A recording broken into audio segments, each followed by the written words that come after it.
All right, good morning, everyone. About 2 a.m. Eastern, already at it here, getting ready to get a workout in before heading off CBS Radio World Headquarters in Greentree. It is snowing outside, so if you're heading out this very early Saturday morning, give yourself a little extra time. And don't forget, we'll have the AccuWeather forecast throughout the morning so you can plan your day. And we will start off with CBS Radio News at 5 a.m. And one of the stories they're going to be covering is another celebrity death. This Sir John Hurt, that legendary British actor who starred in so many amazing roles, of course, Alien and Harry Potter, The Lord of the Rings. I mean, it is countless when you think of his amazing career and body of work. But I remember the very first time I saw Sir John Hurt in a role, motion picture, The Elephant Man in 1977, and I'll never forget that ending of that movie. Here was a man who was dealing with a lot of tragedy in his life and overcoming insurmountable odds because of his physical characteristics, because of a disease, and just trying to fit in everyday life in a very troubling time when the world just didn't understand.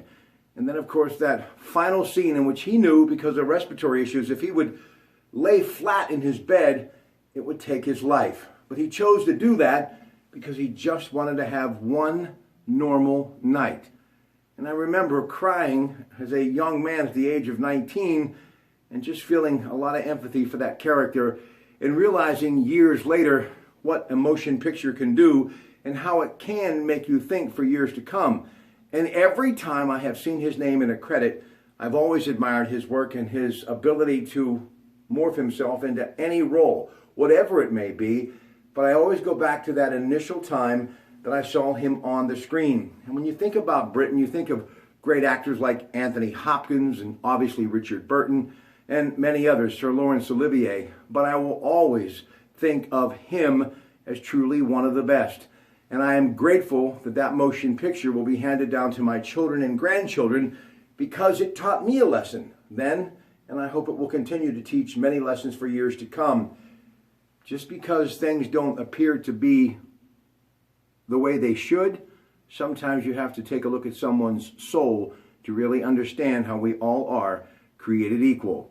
Coming up later on the program today, it has been a very sad week as far as losing the lives of many celebrities.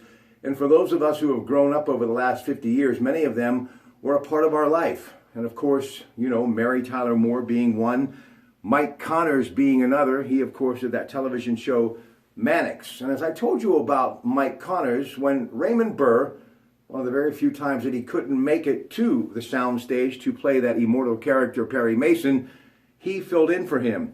Well, trending over the last couple of hours, Barbara Hale has passed away at the age of 94. She was a Hollywood starlet who found celebrity and fame, immortal fame, in the world of television as Della Street in Perry Mason. We will look back at her career as well. So I hope you'll join me for that first hour, and of course throughout the morning, Facebook, Twitter, Headlines, Post, Gazette, and Trib. We'll have some sports news for you. And yes, we have our weekend magazine, including our trip to the Pittsburgh Travel Showcase and a great snowy day to get indoors to the incredible David L. Lawrence Convention Center and dream it, plan it, book it. We'll be there beginning at 10 o'clock with the True Value Home Improvement Show and then 2 hours of AAA East Central's Talking Travel. Have a great day, everybody, and stay warm. Good morning.